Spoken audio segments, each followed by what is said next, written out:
Hi everyone, Dan here with Canadian Cycling Magazine with a quick review of the Shimano Di2 drivetrain. Now I know this is something you've probably seen reviewed in nice weather. You know what, we're in Canada and chances are if you're paying around $3,500 for a drivetrain, you want something that's going to last you right through the whole year. We were fortunate enough to ride this through cyclocross season in the fall, through the winter time, and now into this wet and nasty spring weather. After putting a few months in on it, I have to say this is hands down the best drivetrain out there. This drivetrain is based off the Shimano Dura-Ace system. Essentially, you're using a standard Dura-Ace crank, chain, and cassette with purpose-built shifters, front derailleur, and rear derailleur. There's also a battery, which you can either mount directly underneath the water bottle cage, or on some bikes that have mounts for it, actually underneath the down tube. The great thing about this system is that really it can handle any kind of weather you throw at it.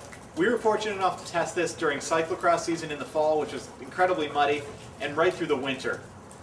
Initially, when this system was released, people were concerned about two things. One, durability, and two, battery life. First of all, in terms of durability, because you're using a completely sealed system, durability is not an issue at all. It really can handle any kind of weather, no matter how bad, no matter how icy or salty the roads are. This thing's going to shift perfectly.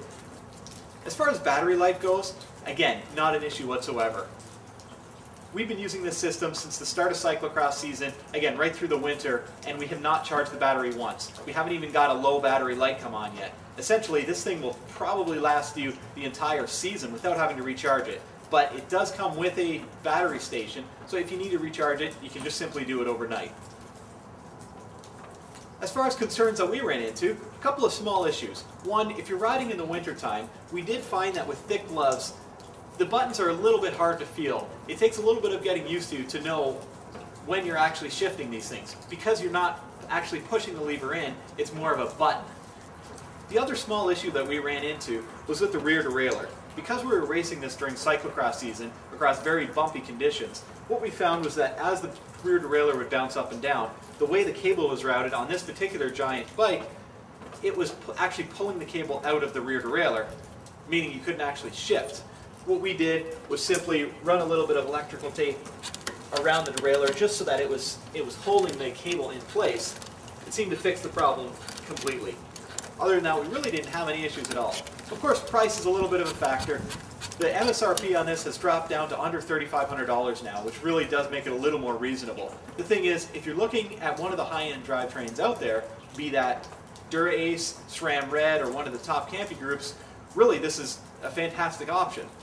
What you're looking at is about a 50-gram weight penalty over Dura-Ace, and you're getting the best shifting system out there, hands down. There's nothing that comes close to this.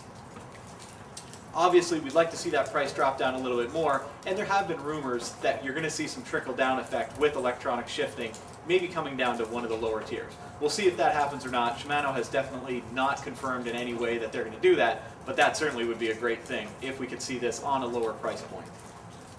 One of the nice things about this drivetrain is the versatility of it.